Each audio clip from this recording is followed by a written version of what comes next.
What is up, guys? Welcome to your third JavaScript tutorial, and as promised, in this tutorial I want to talk to you guys about a huge concept in JavaScript, probably the most important concept that you guys need to learn, and that is the use of variables.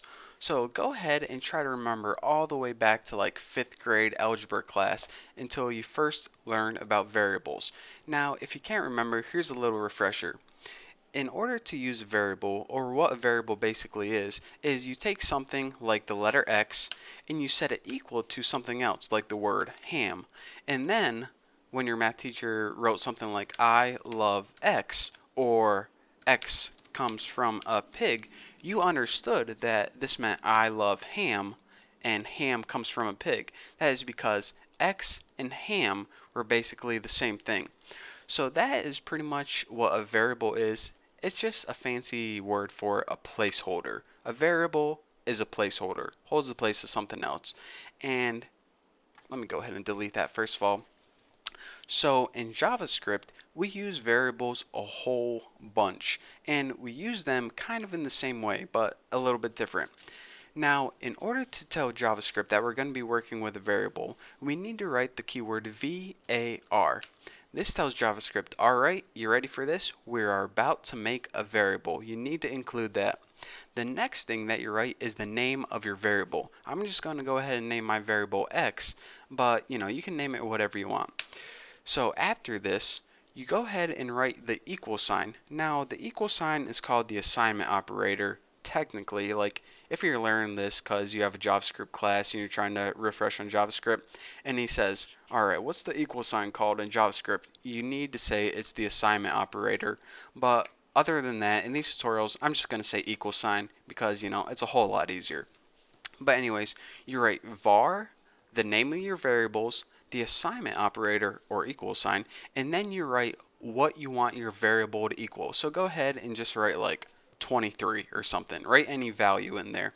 And then, of course, like every single statement in JavaScript, we have to end it with a semicolon.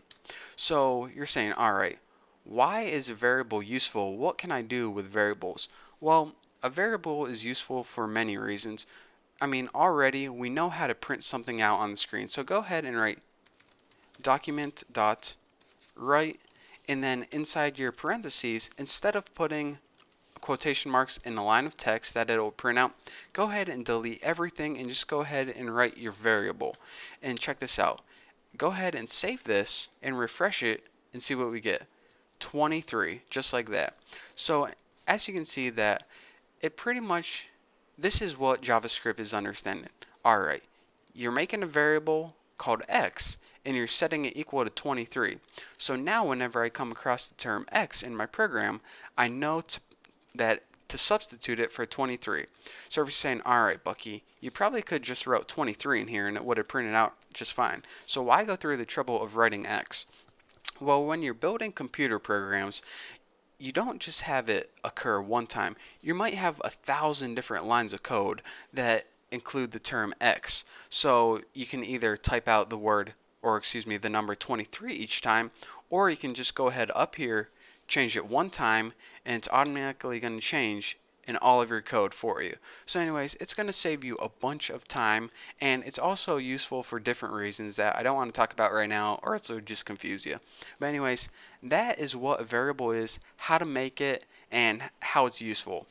Another thing I want to mention is, go ahead and delete this, is I said you can name your variable anything you want, but I kind of lied, just a little bit.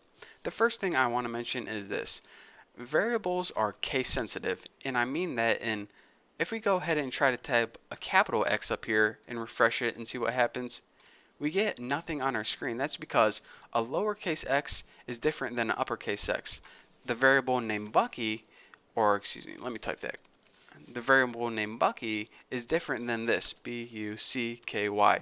Even though they're spelled the same, if you try to run it, you're going to get nothing again because it looks at it as two different variables. So make sure that if a variable might be messing up, that means that you might have capitalized something that you shouldn't have capitalized. Another thing I want to mention is you just can't, use any symbols and letters you want. You need to start your variable name with a letter or an underscore. So since Bucky starts with a letter, you can also start it with an underscore. That would be valid, but you can't start it with like and or a percentage sign or anything like that. It needs to start with an underscore or a letter. Another thing is that the other characters in your variable name must be letters, numbers, or underscores. For example, you can't have like Bucky percent dollar sign two at sign. That's that variable doesn't make sense at all. Basically, just use letters, numbers, and underscores, and you'll be fine.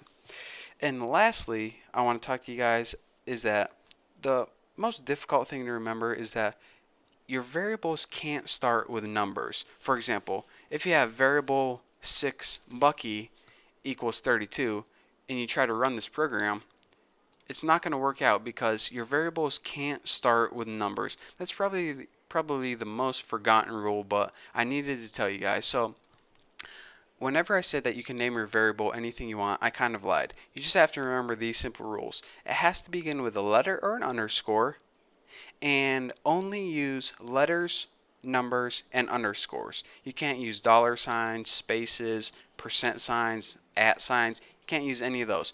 And if you follow those simple rules, you'll be good to go. So now that we understand what a basic variable is and how it's useful in computer programming, we can go on and move to our next tutorial. And in the next tutorial, I'm going to be teaching you guys about the different types of variables, and trust me, it's going to be extremely useful. So anyways, thank you guys for watching. Don't forget to subscribe, and I'll see you in the next video.